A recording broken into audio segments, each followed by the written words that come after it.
नाशिकच्या पंचवटीत jogging track असलेल्या Shrikrishna garden समोर साकारलाय 7 मजली देवीदास हाईट प्रकल्प। मग येताय ना आजच आपला फ्लॅट बुक करायला देवीदास हाईट्स मध्ये।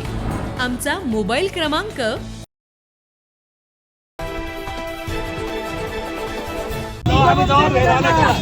माझ्या मुलाच्या सुनावर मुलावर रात्री अन्याय झालेला आहे। माझ्या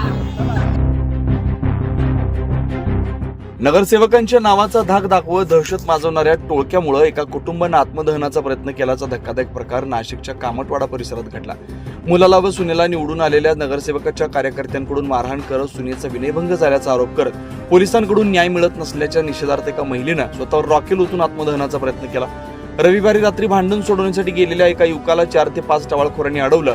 आम्ही नुकतेच निवडून आलेले नगरसेवक मुकेश शाहणे आणि विनोद मगर यांचे कार्यकर्ते आहोत, आम्ही मर्डरही केलाय, आम्हाला कुणाची भीती नाही अशा धमक्या देत युवकाला बेदम मारहाण करण्यात आली। यावेळी युवकाच्या पत्नीने विरोध केला असता त्या टोळक्यानं महिलेलाही मारहाण करत तिचा विनयभंग केल्याचा आरोप पीडित कुटुंबियांनी केलाय। नागरिकांनी हस्तक्षेप करत दोघांची सुटका केली।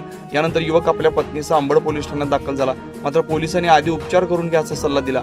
दरम्यान युवकाच्या आईनं तात्काळ गुन्हा दाखल करण्याची मागणी केली। पोलीस रुग्णालयात जबाब नोंदवण्यासाठी गेले असता जखमी महिला जबाब देण्याच्या स्थितीत नसल्याचं डॉक्टरांनी सांगितल्यानं पोलिसांना माघारी फिरावं लागलं।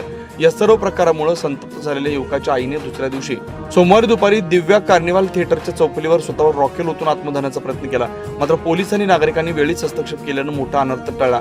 या घटनेमुळे संपूर्ण कामतवाडा परिसरात खळबळ उडाली आहे। दरम्यान नगरसेवक मुकेश साहनी यांनी आरोप फेटाळत नुकत्याच लागलेल्या निवडणूक निकालामुळे हे राजकीय षडयंत्र असल्याचा दावा केलाय।